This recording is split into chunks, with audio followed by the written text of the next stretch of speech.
Bonjour à tous, j'espère que vous allez bien. On se retrouve dans cette vidéo. Vous avez déjà eu un premier épisode flashback 2010 et ce mystérieux carnet que j'ai retrouvé dans lequel il y a toutes mes lectures depuis mi-2009. Et comme je vous le disais dans la précédente vidéo sur mes lectures de 2010, en fait l'idée c'est de prendre dans chaque épisode de cette série une année et de vous dire tout ce que j'ai pu lire durant cette année. Pour moi, c'est trop rigolo parce que il y a plein de livres dont je me souviens pas du tout.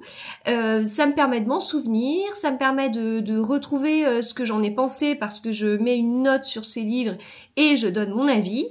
Et en fait, ça me plonge dans beaucoup de souvenirs parce que, comme je vous l'expliquais dans la précédente vidéo, mon carnet, il va de mi-2009 jusqu'à mi-2016, donc c'est-à-dire du moment où je me suis mariée jusqu'à la naissance de mon troisième enfant. Et en fait, il y a eu donc toute cette période de lecture qui a été globalement chamboulée. À la naissance de ma dernière, j'ai arrêté de travailler pendant un certain temps.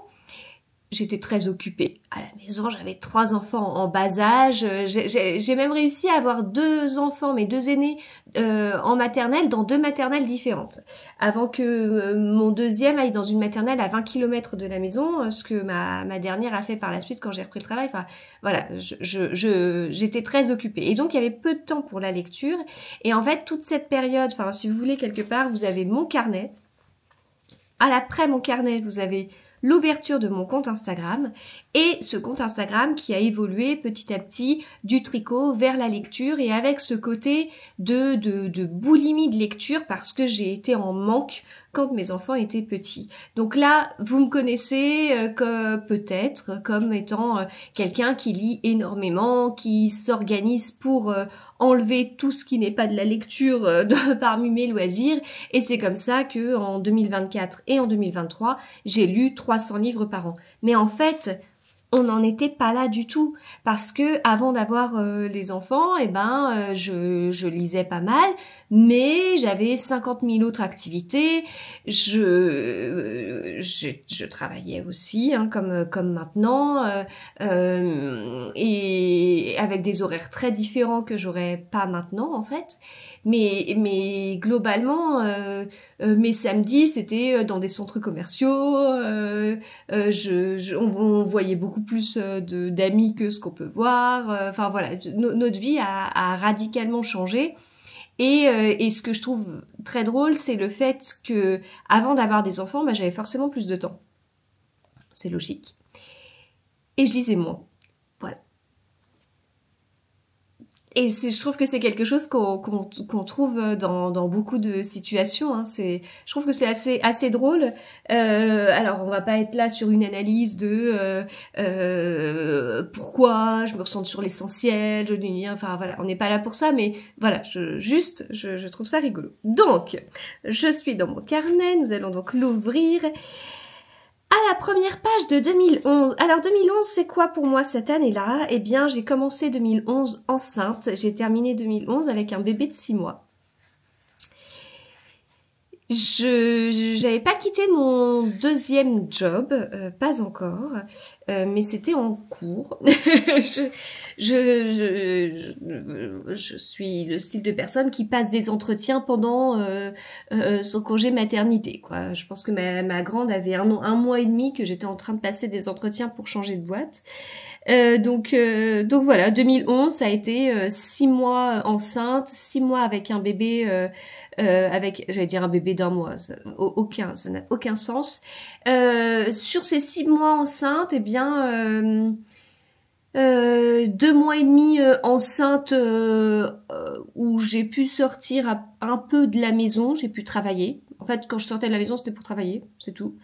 Puis la suite de la grossesse, totalement alitée, avec une grosse menace d'accouchement prématuré mi-mars, pour un bébé qui était prévu fin juin, qui au final est né début juillet, parce que je sais pas, c'est comme ça. menace d'accouchement prématuré, normalement ça veut dire que le bébé va arriver très vite, mais ça n'a pas été le cas comme ça. Ça s'est pas passé comme ça. Elle est arrivée après terme, mais en même temps, j'ai envie de vous dire que je préfère largement avoir eu un bébé qui faisait 3 kg, 3 kg 8 qu'un bébé de 980 grammes comme on me l'avait estimé mi-mars. Et voilà. Ça me replonge dans plein de choses. On était dans un logement intermédiaire. On avait vendu notre premier bien. On avait vendu notre appartement et puis on faisait construire pour la première fois une maison. Et donc on a vécu cette année-là un petit peu dans notre appartement qu'on avait acheté, dans un appartement qu'on avait loué. Alors on s'était fait plaisir, on avait loué au Vésinet. Voilà. Écoutez, au milieu de maisons à des montants hallucinants, eh bien, nous avions loué un petit appartement juste à côté d'un parc. Voilà, un parc très précieux pour moi puisque c'est là où j'ai appris à faire du vélo. Voilà, donc ça c'est ma vie personnelle, le contexte. Et donc maintenant, nous allons voir les lectures. Donc combien de livres j'ai lus en 2011? Il y a bien sûr quelque chose dont je vous ai pas parlé parce que je m'étais fait un challenge lecture pendant cette grossesse compliquée. Je vous en ai pas parlé là, mais si vous me suivez depuis un moment, vous savez très bien duquel je vais parler. Mais on va le voir au fur et à mesure des livres que j'ai lus. Alors, combien j'ai lu de livres sur l'année 2011? Alors, sur l'année 2011, j'ai lu 36 livres. Quand je vous dis que j'ai changé de rythme, voilà, 36 livres, sachant que là, sur l'année 2025, au mois de janvier, j'en ai lu 25. Voilà, donc, j'ai changé, je me suis organisée autrement. Donc, je vous avais quitté sur 2010 avec des livres un peu vampires, avec des livres un peu feel good, mais qu'on appelait à l'époque chick lit, qui était un terme qu'on voyait tout le temps, et maintenant quand on nous dit chick lit, on nous dit mais c'est quoi ce terme tellement péjoratif. Et puis il y avait quelques polars, mais pas tant que ça. Là, je commence l'année 2011 avec un livre qui s'appelle Ne dites pas à ma mère que je suis voyante, elle me croit, libraire à Vancouver. Et c'est un livre que j'avais beaucoup aimé puisque j'avais mis 4,5 sur 5. Alors, Hélène Cook, je ne sais pas si c'est un livre de la collection Piment de chez Françoisie. Ceci. En fait, il faut pas que je dise je sais pas si, alors en fait, si. Voilà, c'est celui-ci. En fait, je me rappelle tellement. Parce que je me souviens effectivement que je le lisais enceinte et que je mangeais des pâtes les midis dans un bar à pâtes. J'adorais les bars à pâtes. Et pourquoi j'ai pas trop de bar à pâtes à côté du travail. Voilà. Il y avait un bar à pâtes, mais excellent. Moi j'adore parce qu'en fait on choisit les pâtes, on choisit sa sauce, on choisit ce qu'on met dessus, gruyère râpée, parmesan et tout. Et ça, ce livre, il m'accompagnait notamment les midis. Je lisais principalement les midis, sachant que je faisais des pauses déjeuner globalement courtes. J'ai toujours fait des pauses déjeuner globalement courtes. Je suis pas une adepte des grosses pauses déjeuner. J'ai l'impression de perdre mon temps. Donc voilà, pause déjeuner courte et je lisais dans les transports aussi. Puisque je prenais le RER à cette période-là, période magnifique puisque j'étais enceinte et que bien évidemment je n'avais pas de place assise et que bien évidemment quand je demandais à avoir une place assise, on m'envoyait régulièrement sur les roses. Ça date de 2011, écoutez, 14 ans après, je ne sais pas si les gens sont beaucoup plus civilisés par rapport à ça. Ensuite, janvier 2011. C'est marrant, je pensais pas que c'était au mois de janvier. Moi, je pensais que c'était au mois de mars. Janvier 2011, j'ai lu, voire relu, La mystérieuse affaire de Styles d'Agatha Christie. Et j'avais mis 4,5 sur 5. Et je mettais aussi des petites infos. Ah, c'est vrai, ça, j'avais oublié. Je mettais des petites infos pour dire, voilà, c'est le premier Agatha Christie, c'est le premier Hercule Poirot. Et dedans, on a Hastings et l'inspecteur Japp. Donc voilà, je croyais que mon énorme challenge de lire les Agatha Christie dans l'ordre de parution, je croyais que j'avais lancé ce challenge au moment où j'avais été alitée. Or, j'ai été alitée mi-mars. Et donc, bah, c'est faux. Mes souvenirs sont faux. Très bien. Ensuite, ah oui, mais c'est pareil. Ah non, mais c'est pareil, ce livre, je l'ai lu, mais je l'ai lu au travail les midis quand je mangeais aussi des trucs de pâtes là. Mais alors là, j'ai plutôt souvenir de gnocchi de chez Mezzo di Pasta. C'était pas le même. J'avais 2 bars à pâtes. C'est l'avantage de travailler à côté des grands magasins. On avait tout. Et là, c'était un autre bar à pâtes. C'était un Mezzo di Pasta avec des gnocchis et de la sauce. Ah, c'était trop bon. Ah non, mais j'aime trop les pâtes. Faut que je mange plus de pâtes. Donc, ça ne nous parle pas du livre, mais vous le connaissez. Enfin, je pense forcément parce que ce livre, il a fait un truc incroyable. Le cercle littéraire des amateurs d'épluchures de patates de Marie-Anne Schaffer et Annie Barrows. Et coup de cœur, 5 sur 5. Ah, mais c'est vrai ce livre. Alors, à quoi je l'ai mis Schaffer, bah, je l'ai mis à S, j'imagine. Hein. S, non mais S c'est peut-être là-bas. Je l'ai trouvé, mais c'était encore un livre de la collection Piment, mais j'adorais cette collection. Voilà. En fait, j'adorais vraiment cette collection, je vous l'ai déjà dit, c'est parce que il y avait beaucoup de promos. En fait, il n'y a jamais de promos sur les livres. On vous le dit à chaque fois, dans les livres, le prix du livre est unique en France, c'est une fierté, etc., etc. On peut avoir dans les grandes surfaces 5% de réduction avec la carte de fidélité. Dans certaines librairies, il y a un peu le même principe. Alors, des fois, c'est...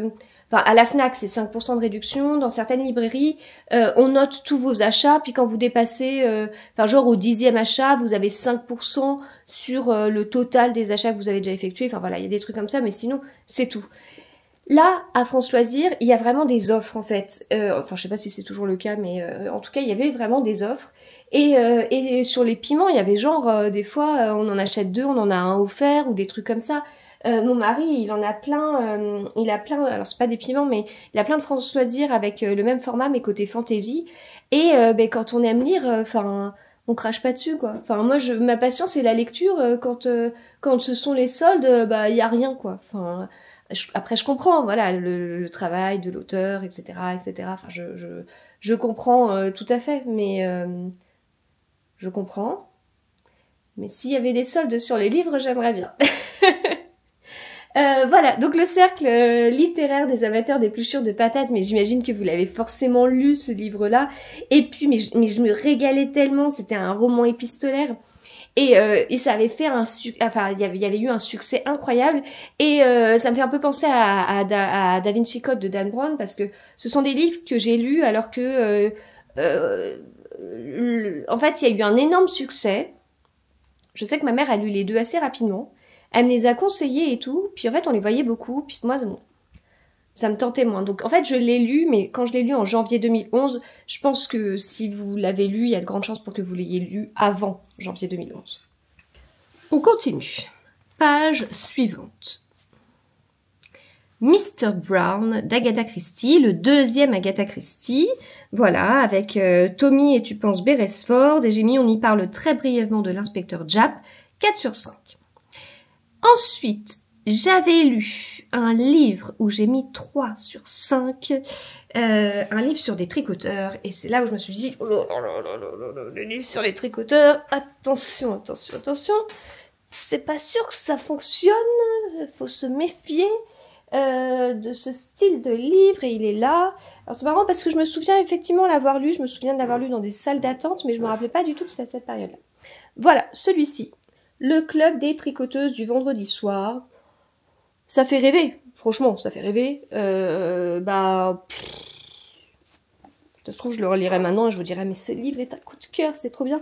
Mais alors là, pas des souvenirs de fou. Hein. Continuons à découvrir ces livres dans mon petit carnet. Bon, les 2 prochains, pas de surprise. Le crime du golfe d'Agatha Christie, qui est donc le 3e Agatha Christie, qui est donc le 2e Hercule Poirot. J'avais mis 3,5 sur 5. J'avais mis 3,5 sur 5. C'est marrant, c'est le livre préféré de Ragnar Jonasson. Je pense que je serais moins dure maintenant sur ce livre-là, parce que je l'ai relu depuis et globalement, j'ai bien aimé. C'est pas mon préféré, mais j'ai bien aimé. Ensuite, j'ai lu L'homme au complet marron, pareil d'Agatha Christie. Donc là, on a une enquêtrice qui est Anne Benningfield, présence du colonel Race, 4 sur 5. Voilà. Je suis désolée parce que ensuite j'ai encore lu des Agatha Christie. Là, en fait, on est en mars 2011. Donc en mars 2011, j'étais alitée.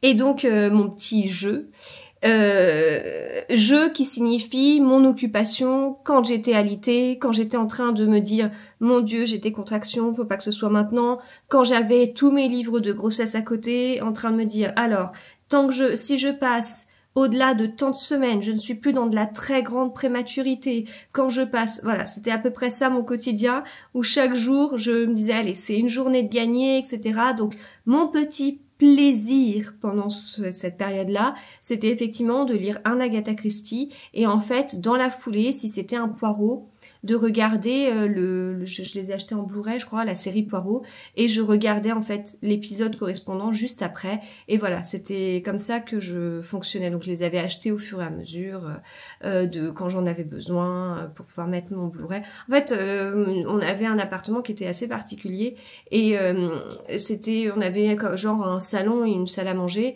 et on avait fait notre salon c'était notre chambre, puis on avait une chambre qu'on avait laissée pour ma grande quand elle allait naître, et du coup comme le salon et la salle à manger étaient en fait fermés par une sorte de porte, de double porte vitrée, mais qu'on pouvait ouvrir, et donc du lit je pouvais vraiment voir la télé, mais à condition qu'il y ait bien les DVD dedans et tout, parce que je me levais vraiment avec un temps très très limité pour éviter d'avoir trop de contractions. Donc j'ai lu Les Enquêtes d'Hercule Poirot, c'est un recueil de nouvelles, et je trouvais que les nouvelles étaient assez inégales au niveau de la qualité. Et j'avais lu Le Secret de Chimnez. Bah oui, ben forcément je l'avais lu, puisque c'est le 6e Agatha Christie. C'est marrant, 4,5 sur 5. Et j'avais bien aimé. Ah, c'est marrant, parce que quand je l'ai relu il y a pas longtemps, j'avais vraiment aucun souvenir. J'avais vraiment bien aimé. Dans mon avis, oui, j'ai été surprise d'avoir autant apprécié ce livre. Ensuite, donc les 2 livres suivants, eh bien nous avons Le meurtre de Roger Ackroyd, que j'ai noté... Attendez, je spoil rien. Voilà. Je sais pas si vous voyez. Je l'ai noté 5 sur 5. Et j'ai mis que j'avais pris beaucoup de plaisir à relire ce roman que j'avais lu il y a une dizaine d'années. Il est vraiment bien construit. Mais oui. Largement mon préféré. Et oui, c'est mon livre préféré de tous les temps. Voilà. Donc je l'avais relu, 7e Agatha Christie, 4e Hercule Poirot. Voilà, donc j'avais enchaîné du Agatha Christie. Et alors ensuite, oh là là là là là là j'ai lu mon premier Amélie Nothomb. Voilà, j'en avais lu qu'un, j'en avais pas voulu en tenter un autre. Je ne crois pas. J'avais lu mon premier Amélie Nothomb. Alors, où est-ce qu'il est? Il doit être vers là. Amélie Nothomb, j'ai réussi. Amélie Nothomb, où es-tu? Là. Attendez, c'est lequel que j'ai lu? C'est celui-ci. Hygiène de l'assassin. Bon, désolée pour la couverture, on parle de couverture de 2011, hein, d'accord? Depuis, il a certainement changé 50 fois de couverture. 1,5 sur 5. Oh, j'y allais vraiment pas de main morte. 1,5 sur 5. Maintenant, je le ferai plus, ça. Je le ferai plus parce que j'aurais abandonné. Ces livres sont vraiment très particuliers, un petit peu trop crus, un vocabulaire un peu trop original. L'avantage, c'est que ce roman est très court, sinon je ne pense pas que j'aurais été au bout. Okay. Je m'attendais aussi à une fin plus surprenante. Je vous dis ma dernière phrase. Bref, à éviter. 1,5 sur 5. Ah la vache. Voilà, donc quand on me demande si j'ai déjà lu du Amélie Nothomb et que je dis oui, mais je crois que j'avais pas trop aimé, maintenant je pourrais être plus affirmative. Avant de repasser à Agatha Christie, j'ai lu un livre qui s'appelle Le diable vit à Notting Hill de Rachel Johnson. Je n'étais pas contente de ce livre non plus. Mais en mars, c'est marrant parce que je vous ai dit que j'ai pas lu tant que ça sur l'année. J'ai quasiment lu qu'au mois de mars, quoi. Mais a priori, à part Agatha Christie, personne n'avait, grâce à mes yeux, euh, Johnson. Non, ça va être de l'autre côté. Johnson. Je le vois d'ici. Un petit piment encore. Et ben ça, bah... Voilà. Et de toute façon, c'est cette année-là où la chiclite, j'ai commencé à partir ailleurs.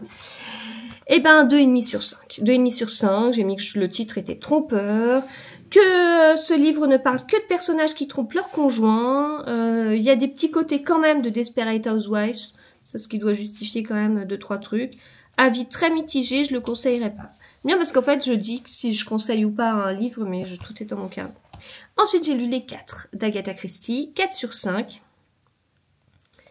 Voilà, j'avais mis que c'était un poireau, mais pas un poireau habituel, et que je préférais quand même les Hercule Poirot classiques. Mais bon, j'avais bien aimé, ça reste un Agatha Christie. Ah, c'est marrant, ce livre, je l'ai vu passer il y a pas longtemps. J'avais pris aussi chez Françoise Vire. C'était, en fait, je crois qu'on passait plus de temps à Françoise Vire que chez Cultura, à la Fnac ou dans des librairies classiques. Alors ça, c'est un livre que oui, j'ai vu repasser il y a pas longtemps, je sais plus pourquoi. Est-ce qu'il n'y a pas des nouvelles couvertures? Je crois que c'est PKJ qui doit faire ça. Où est-ce qu'il est ce livre? À moins que ce soit un grand format, et dans ce cas-là, il est de l'autre côté. Non, mais de l'autre côté, ça commence à être du gros n'importe quoi au niveau de... Ah si, je le vois. Oh bah, attendez, je vous pose parce qu'il faut que j'aille le récupérer. C'est ça, Uglies. Uglies de Scott Westerfeld. Donc c'est pas du tout dans ma zone de confort en fait. Puisque le young adulte jeunesse n'a jamais été dans ma zone de confort. Je sais pas pourquoi. Bah si, non mais comme je vous dis, c'est Françoise Vire, j'y suis allée, je dis ah ça me tente trop. Puis au bout de la 5e fois, j'ai dû l'acheter. Et donc, eh ben, j'ai mis 4 sur 5. Je m'attendais à un livre pour adolescentes très proche des séries américaines Beverly Hills ou autres. Je me suis trompée complètement. C'est plutôt un roman d'aventure qui m'a un peu fait penser au film Avatar, découverte d'une nouvelle façon de vivre par le héros qui cherche à s'intégrer alors que c'est une taupe. Non mais en fait, faut pas que je vous spoil des trucs quoi. Il y a un peu aussi une morale, ne détruisez pas la planète. Je me laisserai peut-être tenter par la suite. Gros spoil, 14 ans après, je n'ai jamais lu la suite. Ensuite, Le Train Bleu d'Agatha Christie. Waouh, 4,5 sur 5, c'est bien ça. C'est un poireau. Agatha Christie n'aimait pas ce livre qu'elle a écrit uniquement pour l'argent. Oui, parce qu'en fait, en parallèle, je lisais aussi l'autobiographie. Mais c'est vrai, c'est vrai. En fait, je lisais les Agatha Christie. En fait, je lisais l'autobiographie d'Agatha Christie. Dès qu'elle parlait d'un livre, je m'arrêtais, je lisais ce livre et je regardais la série Poirot si c'était un poireau. Et puis je reprenais l'autobiographie si c'était, j'avais fait ça. Mais donc j'avais fait ça en janvier. J'avais pas fait ça quand j'étais alitée. Enfin, si aussi je l'ai continué, mais je me rappelais plus. J'aime bien l'intrigue quand l'intrigue se passe dans un train. Oui, parce que très marqué par le crime de l'Orient Express. Ah, et par contre, je m'étais fait spoiler le dénouement par la série. Voilà. Ensuite, je vois mes notes. Ouais, bon. J'ai lu La 7e vague de Daniel Glatauer et pour le coup, je vous avais parlé du premier livre dans ma vidéo précédente et celui-ci je l'ai moins aimé. Donc le premier c'est Quand souffle le vent du nord que j'avais vraiment beaucoup aimé et le deuxième j'avais un peu moins aimé, j'ai mis 3 sur 5. Et alors pendant qu'on est là j'ai lu un autre livre. J'étais un peu dans des livres aussi politiques que j'ai abandonné depuis. Je me demande si c'est pas l'un des derniers que j'ai lu parce que j'avais lu Monsieur le Président de Franz-Olivier Gisbert. Voilà, et j'avais mis 1 sur 5. Donc je crois que là... Donc bon, là c'était sur Sarkozy, mais j'ai lu, enfin c'était une période où, enfin quand j'étais étudiante par exemple, j'avais lu des livres sur Sarkozy et Ségolène Royal, enfin voilà, je lisais un petit peu des livres pour connaître un peu plus les candidats à la présidentielle de l'époque, et puis après j'ai arrêté parce que je suis tombée sur des trucs, sur des livres qui me plaisaient pas. J'avais un avis tellement négatif sur ce livre au travers des critiques que j'avais entendues que je voulais le lire pour avoir mon propre avis. Ce livre aurait pu s'arrêter à la fin du premier chapitre, car les suivants ne font que répéter la même chose. L'auteur est-il vraiment objectif? Non. Voilà, donc en fait c'est là où je suis toujours un peu parce qu'on va avoir une personnalité, politique, enfin voilà, on va avoir un homme politique, une femme politique, qu'on apprécie ou qu'on n'apprécie pas. Enfin moi l'objectif c'était aussi d'élargir. Donc il y a pas, comme je vous dis, je lisais aussi bien des livres sur des personnalités de gauche ou de droite, enfin quelles que soient mes convictions politiques. Mais je connaissais pas forcément les journalistes qui écrivaient ces livres, parce que c'était souvent des journalistes, et je connaissais pas leur bord politique en fait. Et donc si on lit un livre sur un homme politique de droite par un journaliste qui est de gauche ou d'extrême gauche, du coup le livre il est totalement à charge, alors que si on lit ça par un journaliste de droite, c'est totalement différent. Et exactement la même chose quand on lit un livre sur un politique de gauche selon le bord politique du journaliste. Ça pourrait être un peu... Enfin bon, on va pas rentrer dans des débats sur la politique et chacun son avis, etc. Mais globalement, au niveau des médias, il y a quand même des médias marqués politiquement, quoi qu'il en soit. Il y a plusieurs sortes de journalistes. Il y a les journalistes qui vont donner leur avis et qui vont avoir un côté d'influence, en fait, de tenter d'influencer les lecteurs. Et il y a des journalistes qui ont à cœur d'être le plus neutre possible. C'est pas évident de trouver des journalistes de cette dernière sorte. Ce qui fait que pour avoir un bon avis, faut mixer un petit peu les journalistes qui sont plutôt de gauche et les journalistes qui sont plutôt de droite. Quitte à parfois avoir, parce qu'on a chacun notre sensibilité, sauf si on est pile au centre, mais du coup, il y a des fois, ça fait froid dans le dos. Notamment, moi, ce qui me tient à cœur, c'est la manipulation des chiffres pour démontrer que certains choix faits sur des sujets sont totalement nuls. J'ai vu sur Instagram, sur le compte Instagram d'un grand journal français, une manipulation des chiffres incroyable où en fait on est, mais ça quand on est statisticien, on a ce regard on a plein de cas comme ça de tiens, on met les chiffres à un certain endroit, mais en fait on essaye de faire en sorte que pour minimiser, en fait, si vous voulez faire, je sais pas, l'évolution du taux de chômage, enfin, j'en sais rien. Si vous voulez montrer qu'il n'y a pas d'évolution, qu'il n'y a pas de changement et tout, vous faites en sorte d'avoir une échelle qui soit tellement grande qu'on a l'impression que les variations sont minimes et donc que vous avez presque une droite. Ou si au contraire vous avez plutôt envie de montrer aux gens qu'il y a d'énormes variations et que franchement cette politique il y en a marre, vous mettez au contraire une échelle très précise et donc là vous voyez toutes ces variations en fait, et tout ça ce n'est que de la manipulation en fait de la population. Et j'avais vu des trucs sur les retraites, alors qu'on soit d'accord ou pas avec, il y avait des choses qui étaient mais tellement choquantes en fait, il y avait des trucs, c'était pas comparable, c'était pas...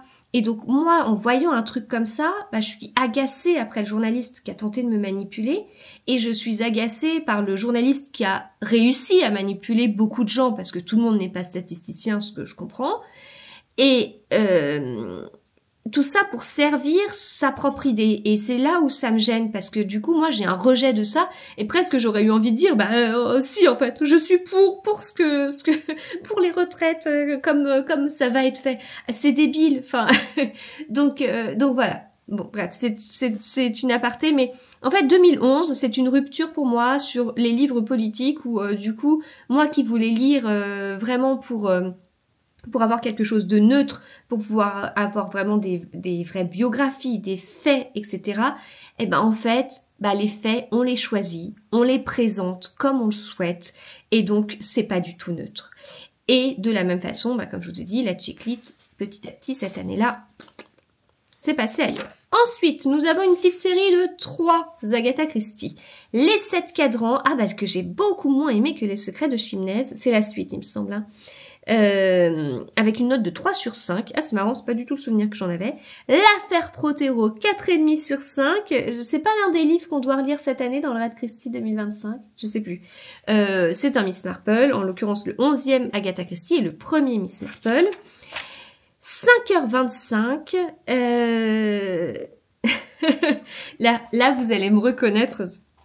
J'ai lu tout ce livre en étant convaincue que je connaissais déjà la fin à cause de la série. Parce que j'avais dû voir la série avec Miss Marple.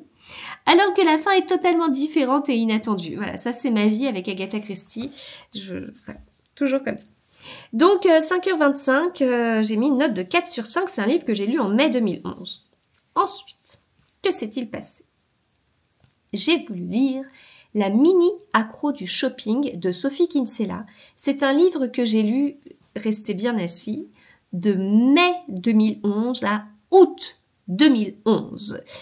Que s'est-il passé? Eh bien, le 31 mai, on m'a dit « C'est bon, vous n'avez pas accouché, vous êtes à 1 mois du terme, levez-vous, marchez, le travail se fera tout seul. » Donc moi, je marche et je me dis « Le 1er juin, je vais accoucher. » Puis je marche, puis je me dis, le 2 juin, je vais accoucher. Puis tous les jours, je faisais le tour de mon parc et tout ça. C'était difficile au début de marcher. Hein.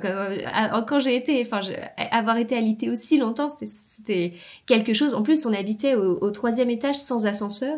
On avait vraiment bien réfléchi à tout. Hein.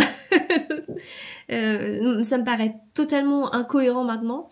Mais bon. Donc je marchais et tout ça, je dis allez c'est bon, je vais vraiment bien accoucher, Jacques c'est pas grave, le 2 juin non, ce sera le 3 juin, etc. etc. J'avais des mariages au mois de juin, au mois de juin 2011, pardon, ça veut rien dire ce que je dis, que j'ai tous loupé parce que on savait jamais, j'allais bientôt accoucher et tout. Et donc le mois de juin est passé et je n'ai pas accouché et je me suis dit c'est quoi ce truc? Et c'est là que j'ai compris pourquoi je n'avais jamais aimé la biologie, que ça me paraissait totalement illogique et que c'était une matière scientifique qui m'échappait totalement. Voilà, totalement. Donc le mois de juin, j'ai plutôt bougé. Voilà, dans la limite du raisonnable, mais j'ai plutôt bougé. Puis le 2 juillet, un petit bébé est né, déclenché. Je suis rentrée le matin et puis on m'a déclenché l'accouchement et elle est née à 18h14 et voilà. Et puis ensuite, mon mari à cette période-là était en vacances les mois d'été et donc nous avions passé 2 mois avec un bébé à la maison, voilà. Ce qui est l'idéal parce que quand on a un 2e bébé, il y a déjà un autre enfant, puis quand on a un 3e bébé, il y a déjà 2 autres enfants. Donc qu'est-ce que j'ai fait pendant ce temps-là? Écoutez, j'ai accouché puis je me suis occupée d'un bébé, mais alors la lecture, franchement, je peux vous dire que j'avais un peu d'autres choses à faire, mais alors celle-ci elle m'a pas accroché du tout. 1,5 sur 5 j'ai mis sur la mini accro du shopping. Très déçue. Le titre n'a rien à voir avec l'histoire puisque ça raconte plutôt l'organisation d'une fête surprise pour Luc. Il aurait peut-être fallu s'arrêter au tome précédent.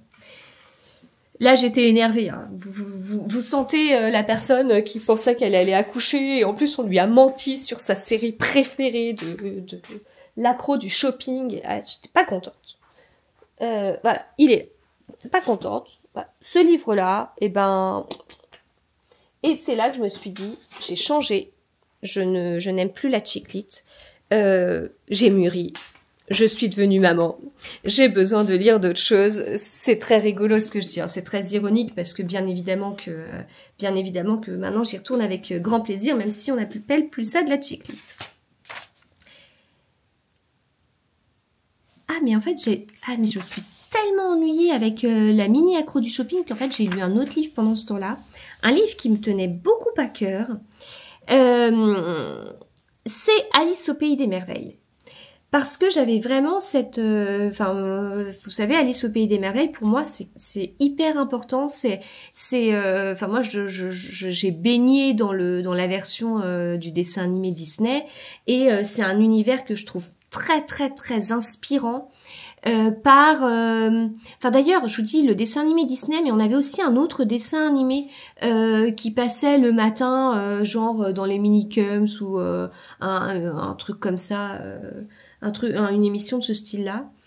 Et je trouve que c'est un univers qui est très très inspirant parce qu'il a un côté loufoque, il a un côté hyper chic, il a un côté hyper tea time, anglais au maximum. Et voilà, enfin moi ça m'inspire ça m'inspire beaucoup, ça m'inspire énormément. Et j'étais tombée à cette période-là sur une émission, alors je suis incapable de vous dire le titre de l'émission, même le principe. Enfin, je crois que c'était genre décorer son propre resto. Et en fait, ils avaient fait toute une décoration sur le thème d'Alice au pays des merveilles. C'était magnifique. Et puis, j'avais en tête aussi la décoration des magasins printemps, boulevard Haussmann, sur le thème d'Alice au pays des merveilles. Et c'était... mais tout ça, en fait, pour moi, c'est à la fois... la verdure, enfin le jardin, le côté, enfin oui, goûter à l'extérieur avec ce côté anglais et puis tout est très chic en fait, tout est très guindé, sauf les discussions qui sont loufoques. Voilà, moi je suis vraiment dans ce truc-là et du coup univers inspirant, mais univers inspirant par les adaptations de ce livre. Et donc je voulais aller à la source parce que c'est bien d'aimer Alice au pays des merveilles, mais si j'ai jamais lu le livre, c'est faux. c'est faux. Je peux pas dire que j'adore Alice au pays des merveilles alors que je n'ai jamais lu le livre. Enfin, je trouve ça totalement incohérent. Le souci, c'est que j'ai pas aimé le livre. J'ai mis 2 sur 5, je l'ai trouvé totalement loufoque. J'ai préféré le dessin animé Disney et donc cette adaptation en particulier. Loufoque et ce que j'ai pas mis, malsain. J'étais vraiment très gênée par tout ce qu'il y a eu autour, en fait, et du lien entre Lewis Carroll et Alice, enfin, voilà. C'est une discussion que j'avais eue avec Benjamin Lacombe lorsque je l'avais rencontré pour l'inauguration de son expo autour du lapin blanc. D'ailleurs, voilà, son interprétation de l'univers d'Alice au pays des merveilles est juste exquise. Et voilà, lui, il avait eu une autre interprétation en disant, voilà, faut quand même remettre des choses dans l'époque, etc. Mais bon, j'ai du mal. Voilà, j'ai du mal. Donc ça, je l'ai lu, je l'ai lu sur quelques semaines, ce livre-là, qui est pourtant court, mais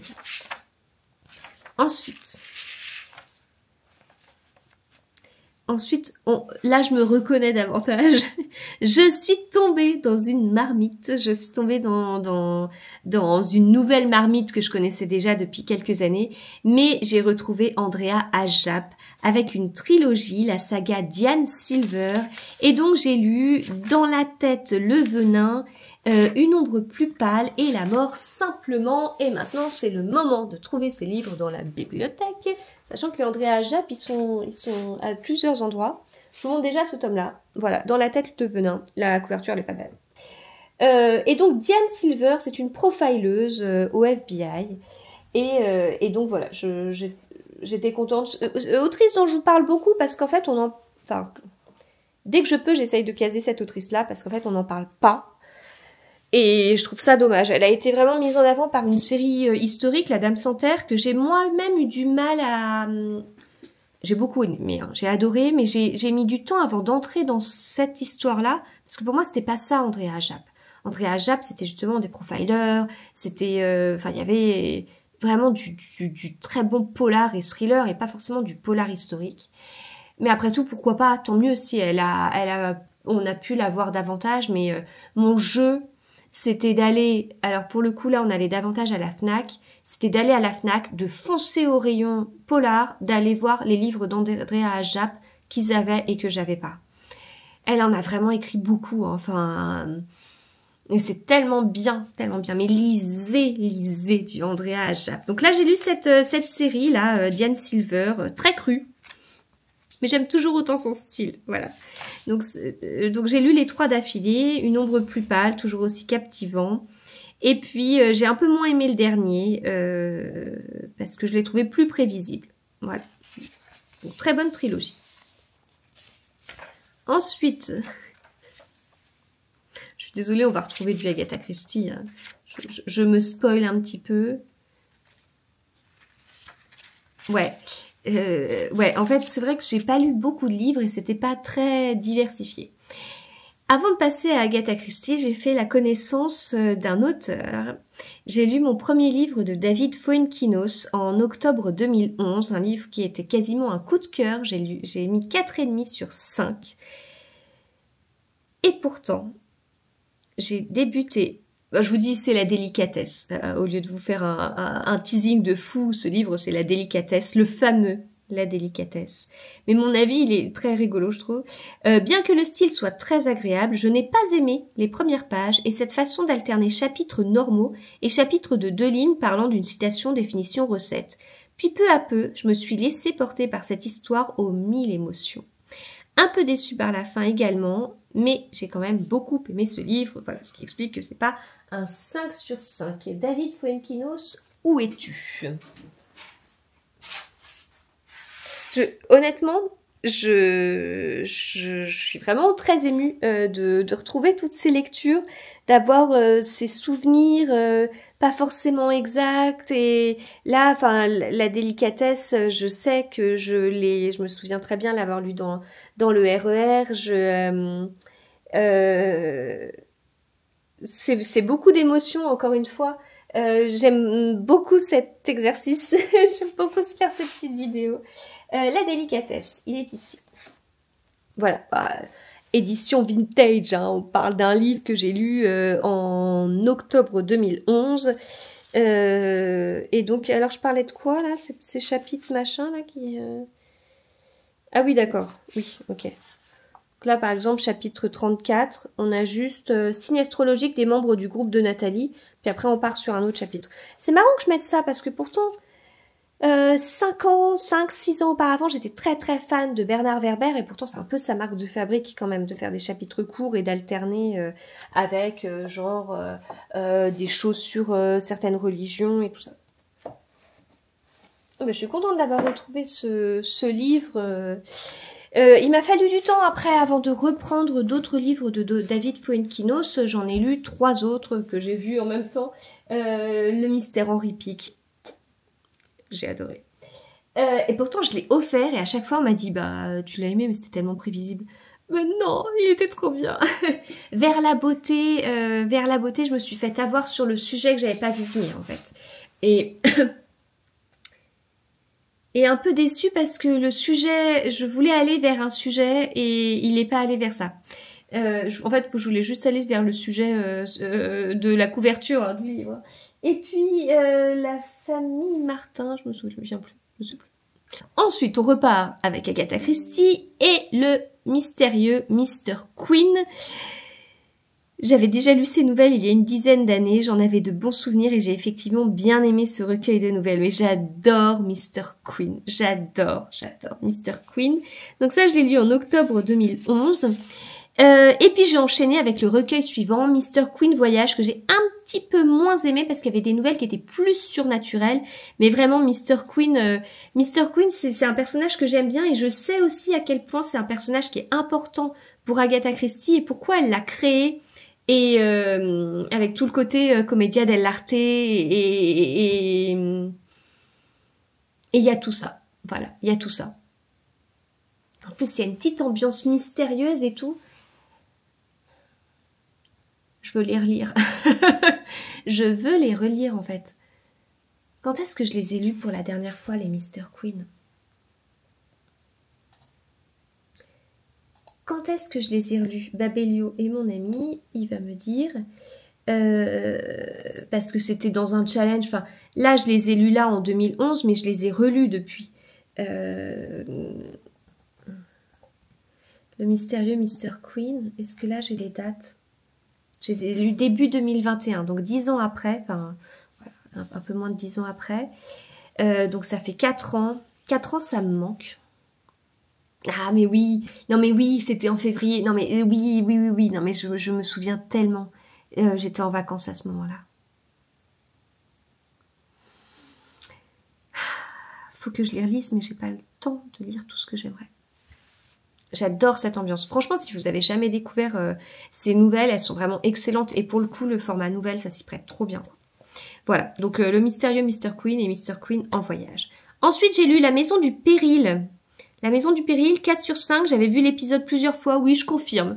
Quand je pense à La Maison du Péril, je pense à cet épisode de la série Poirot, que je connais par cœur. Et j'avais bien aimé, et notamment la fin. Ensuite, oh, parce qu'en fait, oh, bon, je suis désolée, on est dans une partie Agatha Christie, hein. Je vous promets, à un moment donné, l'année va s'arrêter, il reste plus trop de livres. En fait, là, je vous ai parlé des nouvelles de Mr. Queen. Et je vous ai dit que ça se prête super bien en nouvelles, en fait. C'est vraiment, c'est très bien. Et c'est un double recueil de nouvelles, par choix de l'éditeur, hein. Enfin, ça aurait pu être un gros recueil de nouvelles, mais ça a été séparé en 2 parties, le mystérieux Mr. Queen et Mr. Queen Voyage. Et quand on me dit ça, moi je pense, enfin là, au moment où je vous parle, je pense à un équivalent, c'est Miss Marple au Club du Mardi et le Club du Mardi continue. J'y pense là parce que dans le cadre du challenge Red Christie 2025, c'est le recueil de nouvelles que j'ai choisi pour le mois de février.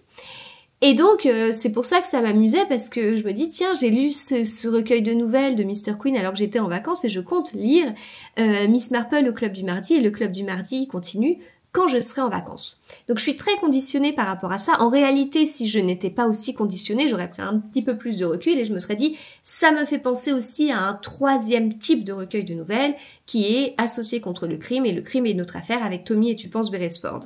Mais je suis trop conditionnée Red Christie 2025 et donc je pensais à Miss Marple au Club du Mardi et le Club du Mardi continue. Les deux, je les ai lus en octobre et novembre 2011. Voilà. Donc, il s'agit d'un nouveau... Non mais est-ce qu'il faut que je le relise? Ça se trouve, je me spoil. Ah, en même temps, je vais pas spoiler chaque nouvelle. Je spoil la lecture que je vais faire dans 10 jours. Bon, bref, en tout cas, il y a le Club du Mardi, c'est un petit regroupement de personnages. Il y a notamment Miss Marple. Il y a aussi son neveu, entre autres, et ils vont résoudre quelques énigmes. Donc ça, c'est ce sont les nouvelles principales qui sont réparties sur les 2 recueils de nouvelles. Mais au milieu de ça, il y a d'autres types de nouvelles. Voilà. Ça, c'est le principe de base. Voilà. Et donc, ce sont les 2e et 3e fois où Miss Marple apparaît dans Agatha Christie. Et comme on le disait, la première fois que Miss Marple apparaît, c'est dans l'affaire Protéo. Je tourne la page et j'ai à nouveau 2 Agatha Christie que j'ai lues.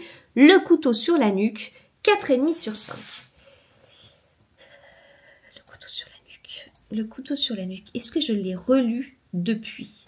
Alors, là, j'ai un fichier Excel avec tous les Agatha Christie. Tous les Agatha Christie, on en compte 92. Le challenge Babelio que je suis depuis 2019. 2019 Oui, 2019. En compte 91, mais ils ont pas Black Coffee, qui est une pièce de théâtre et qui en fait partie. Donc là, sur les 92, on a tous les romans, les recueils de nouvelles, les pièces de théâtre, etc. Et donc, moi, je mets... alors, j'avais mis à l'époque, parce que ce fichier date, hein, ce fichier date il y a un moment. En fait, ce fichier date de 2019, quand Livre de Poche a sorti ses nouvelles couvertures. Les nouvelles couvertures de 2019. D'accord? Vous notez cette info. Vous notez cette phrase complète. Vous imaginez des choses. D'accord? Voilà. J'ai trop hâte. Et donc en fait, je suivais petit à petit quand il y avait des nouveaux titres qui sortaient dans ces nouvelles couvertures. J'avais noté est-ce que ces titres existent, est-ce que je les ai. Et puis comme j'ai aussi tous ces livres, tous les Agatha Christie chez France Loisirs, je notais aussi ceux que j'avais chez France Loisirs. En réalité, j'ai aussi des éditions vintage, j'ai aussi les facsimilés prestige du Masque, j'ai aussi les intégrales du Masque. Et c'est tout. Après, il y a aussi, vous savez, les recueils de nouvelles comme récemment qui est sorti chez Livres de Poche, le recueil de nouvelles Une idylle fatale qui était sorti il y a 1 ou 2 ans chez les éditions du Masque, qui est un recueil qui reprend des nouvelles de vrais recueils classiques, etc. Enfin, donc ceux-là, je les compte pas. Mais donc je pourrais en réalité faire beaucoup plus de colonnes pour voir les livres que j'ai. L'idée c'était vraiment de bien suivre chaque livre, savoir ce que j'ai et ce que j'ai pas. Donc on parlait du couteau sur la nuque. Est-ce que je l'ai lu depuis juillet 2019, puisque j'ai aussi une colonne qui me dit tous ceux que j'ai lus depuis juillet 2019. Le couteau sur la nuque, c'était pas un livre de l'année dernière qu'on a lu. Si, je l'ai revu. 4,5 sur 5. Et là, je le découvrais en novembre 2011 et je l'ai donc relu depuis. Le flambeau, je laisse ça le flambeau? Ah non, le flambeau, ça fait partie de ceux qu'il faut que je relise. Je ne l'ai pas lu depuis juillet 2019. Je l'avais lu en novembre 2011. C'est un recueil de nouvelles un peu fantastique. J'avais mis 3 sur 5. Ça ne donne pas hâte. Attendez, est-ce qu'il est dans ma liste? Non, c'est bon. Ce sera pas pour cette année. Et je confirme que l'affaire Protero, on le lira au mois de septembre. Voilà. Quelques livres dont je vous ai parlé. La mystérieuse affaire de Styles, j'ai prévu pour août. Le meurtre de Roger Ackroyd, j'ai prévu au mois d'avril pour une lecture chouchou réconfortante. Voilà. Page suivante. Ah, mais oui. Ah, je suis tombée dessus il y a pas longtemps. Ah, je suis trop contente, je vais pouvoir vous en parler de ça. Et puis après, on arrivera doucement vers la fin. Mais ça, je suis contente de ça. Ah, j'étais tombée sur ces livres à la Fnac. Et j'ai arrêté cette série-là. Mais c'était... j'avais trouvé le principe trop rigolo. C'est ça. La Vierge de Bruges de Patrick Weber aux éditions Labyrinthe. Et donc ce livre, j'avais quand même mis 4 sur 5. C'était, alors j'ai mis original, bien fait, basé sur certains faits et personnages historiques. Il y a une liste au début du livre listant les personnages historiques et fictifs avec un petit descriptif. C'est vrai, je n'ai pas écrit n'importe quoi. Donc on a Hans Memling, peintre d'origine allemande établi à Bruges. Donc lui, il a vraiment existé. Par contre, il y a Pieter Linden, jeune apprenti de Hans Memling, qui lui n'a pas existé, etc. Donc ça se passe à Bruges en 1475. L'histoire parle d'un jeune peintre qui mène une enquête à la Renaissance. Cela ne pouvait que me plaire. Oh, ça me donne envie de le relire. Mais oui, je confirme. Voilà, la moi donc là c'était en novembre-décembre 2011 que je l'ai lu, mais la moi de février 2025 dit oui, 14 ans après, je suis d'accord avec moi-même. Par contre, l'intrigue en elle-même et le dénouement ne sont pas très recherchés. Le livre se lit très vite, ce qui s'explique entre autres par les chapitres de 5 pages. C'est vrai. Et puis il était court, hein. Mais attendez, il fait 190 pages le livre. Et en fait, j'ai lu, il y en a un autre. Je spoil la partie 2012, là. Je l'ai lu en 2012, je crois, la suite. Puis après, ouais, j'ai vu la note, la suite. Bon, ça, on en parlera. On en parlera dans la prochaine vidéo, comme ça.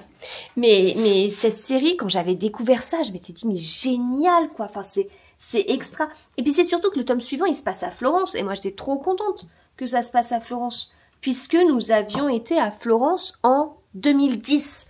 Pour mes 25 ans. Donc, voilà. Je vous dis ça, j'ai 40 ans bientôt. Enfin, au mois de juillet, quoi. Ensuite, il me reste 2 livres. Dont j'aimerais vous parler pour terminer cette année 2011. Pourquoi pas Evans d'Agatha Christie. Alors, est-ce que je l'ai relu depuis? Oui, je l'ai relu. Donc, je l'avais lu en décembre 2011 et je l'ai relu depuis juillet 2019, je ne sais plus quand. 4 sur 5, j'avais bien aimé, mais j'avais trouvé le style un peu gentillet. L'histoire n'est pas compliquée, le dénouement sympathique, mais pas surprenant. Ah, c'était du... Et donc, ma dernière lecture de l'année 2011, c'était un Andrea Ajap, mais particulier. Ce que maintenant on pourrait appeler un peu un cosy mystery quelque part. Il est là. Hop. C'est ça. Ça vous dit peut-être quelque chose. Andrea Ajap, vous vous rendez compte, enfin, des thrillers crus, des polars historiques, un côté comme ça. Vous voyez qu'elle est très très bien comme autrice. 5 copines partagent depuis toujours leurs déboires professionnels et sentimentaux.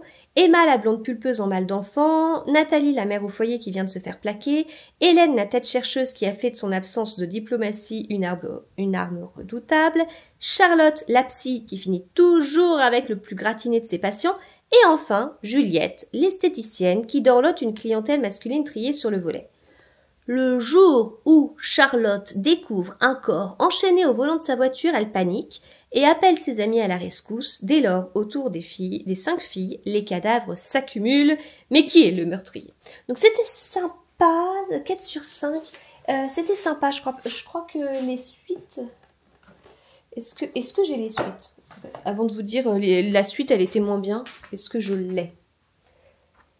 Que j'avais dû acheter en grand format. Lisa Lutz, Nathalie Hugues, Jap.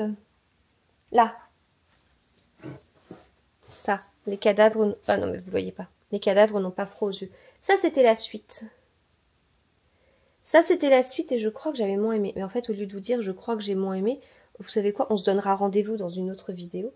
Et j'en parlerai sûrement. Je sais plus quand est-ce que je l'ai lu, mais voilà. Donc oui, enfin, je dis cosy mystery, c'était presque, ouais, pour parler en langage 2011, c'était entre un polar et de la chiclite, quoi. Voilà. Parce qu'en réalité, les cosy mystery, c'est pas trop chiclite. C'est cosy. Bon. Voilà. Donc, j'ai terminé. Je peux vous faire un teasing sur la vidéo de 2012. Le teasing, c'est que le premier livre dont je parlerai, que j'avais pas vu beaucoup passer, était un coup de cœur. Voilà. Et puis, je spoil aussi... Ah ben en fait, je viens de voir ma note sur la suite. Ah non, mais j'ai vraiment des mauvais souvenirs. Il y aura du Agatha Christie, et puis... Allez, on arrête. On arrête là. Je ferme le carnet. Il reste là. Je l'ouvrirai que pour la prochaine vidéo. J'espère en tout cas que ce format vous a plu.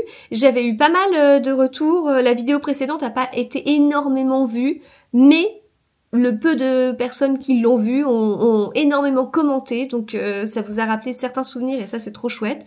Donc écoutez, j'espère que ça fonctionnera de la même façon et que ça permettra de faire ressortir quelques souvenirs de votre côté. Bon là vous voyez, moi c'était vraiment lié à mon année très particulière et puis très très Agatha Christie. Donc je suis très contente d'avoir retrouvé tout ça. N'hésitez pas à me dire aussi ce que vous lisiez, si vous avez des carnets, quelque chose où vous notiez vos lectures, parce que c'est hyper intéressant, puis c'est... Enfin voilà, en fait c'est à la fois... C'est comme une prise de température, je trouve, sur deux choses. Sur qu'est-ce qu'on avait dans les rayons des librairies à cette période-là, et quel était notre propre état d'esprit, comment est-ce qu'on était. Voilà, et c'est un mélange des deux. Bon, eh bien écoutez, merci d'avoir été jusque-là. Je vous remercie d'avance pour vos partages, vos likes, vos commentaires et tout, parce que c'est, ça me fait super plaisir, et deux, c'est toujours super important pour la visibilité de ma chaîne, et ça m'encourage tellement. Donc merci d'avance pour tout ça, et puis on se retrouve très vite. À bientôt.